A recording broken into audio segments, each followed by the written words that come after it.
Hanouka Sameach, aïe aïe aïe, quelle lumière, je t'embarque sur mon lad. Oui, à Kodesh Hu, il nous a fait une fête, les bougies de Hanouka. Oui, on doit allumer chaque jour une bougie, deuxième jour 2 bougies. Hein? Ils ont voulu nous exterminer, ils ne sont pas arrivés. Écoutez cette histoire. Ephraim Segal. On est en 1970, 1980. Il est responsable du synagogue. Il veut être responsable de la synagogue.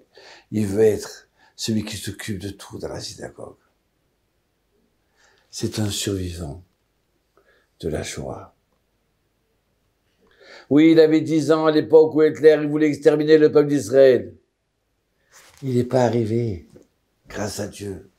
Comme tous ceux qui veulent nous exterminer, ils n'arrivent pas. Ils nous font mal, mais ils n'arrivent pas. Alors voilà que Ephraim, il a acheté une nouvelle Hanoukia, plaquée or. Il l'a mis à la fenêtre de la synagogue. La veille de Hanouka, il achète l'huile. Il prépare un petit message à côté de la Hanoukia, à la mémoire de ses parents, de ses frères et sœurs. Et voilà, il attend le moment pour allumer à leur mémoire la Hanoukia. Et il commence. Tout le monde est autour de lui. Baruch, Ata. Et là, il a la gorge qui est sèche. Et là, il n'arrive pas à dire encore un mot. Il se met à pleurer. Il voit la Hanoukia, il voit les noms.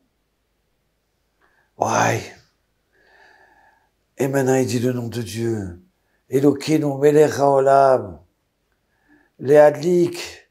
Ner. Vous savez quoi? Toute la synagogue, c'est comme le jour de Kippour. Ils veulent pas rater ce moment-là. Allumer les bougies avec une temps, autant, aussi fort. Ils répondent tous Amen. Et voilà, chaque année, les fidèles de la synagogue, ils veulent pas rater ça. Et quand ils rentrent à la maison, leur bracha, leur allumage de la Hanoukia n'est plus la même. Ils allument pour eux, ils allument pour les 6 millions de juifs. C'est leur mitzvah. Et voilà qu'au bout de plusieurs années, il y a un nouveau qui habite, qui vient prier.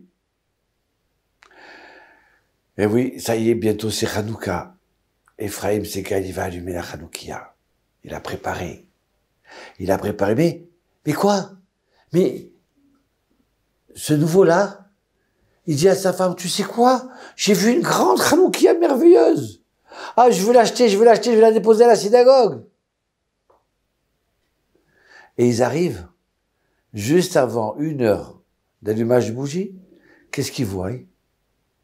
Ce nouveau-là, il a déplacé la Hanoukia de Ephraim Segal et il a mis la sienne. Quoi? Non, mais c'est pas possible.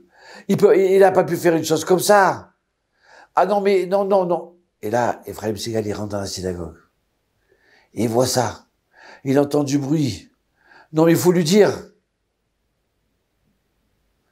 Ephraim Segal, il se tourne devant les fidèles. Il leur a dit, non, c'est bon. Elle est plus belle que la mienne. Et là, ils disent, non, pas question. On veut celle pour la Hanoukia que toi tu allumes. Et ta Hanoukia à toi. Et là, il leur dit non. Laissez-le. Il a voulu faire sa mitzvah qu'il la fasse. Quoi? Tu es prêt à t'effacer, à t'annuler? Non, c'est pas possible. Et là, il y a une voix qui dit, mais, excusez-moi, mon cher Ephraim, chaque fois tu t'annules, chaque fois tu t'effaces par rapport aux autres. Ça suffit. Il faut que tu sois un homme. Il y a 2 ans de ça, tu avais un grand balcon, tu faisais une grande souka.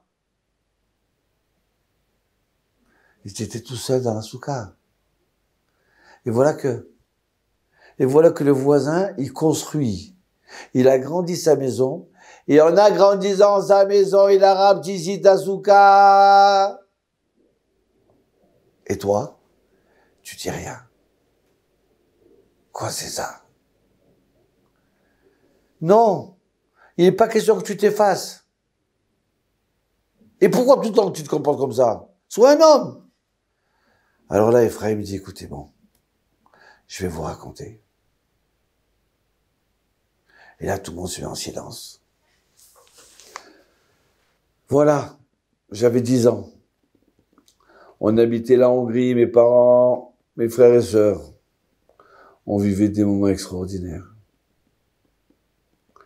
Et voilà qu'ils nous ont mis dans le ghetto. Et après le ghetto,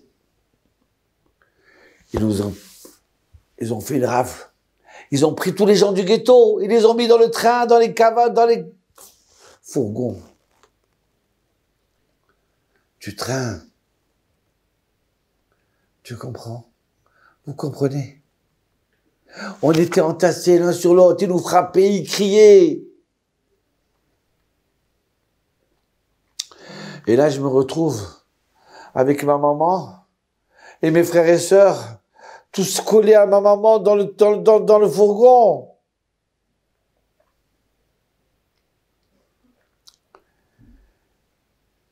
Et voilà que on entend sonner. Le train, il va partir. Mais la porte, elle n'est pas encore fermée. Et à ce moment-là, on entend pleurer sur le quai de la gare. Maman, maman! Qu'est-ce qu'il y a? Ne me laisse pas seul, je veux monter. Alors, il y a un nazi, il prend la petite, il essaie de la mettre, à l'intérieur. Mais il n'y a plus de place. On est écrasé, il n'y a plus de place.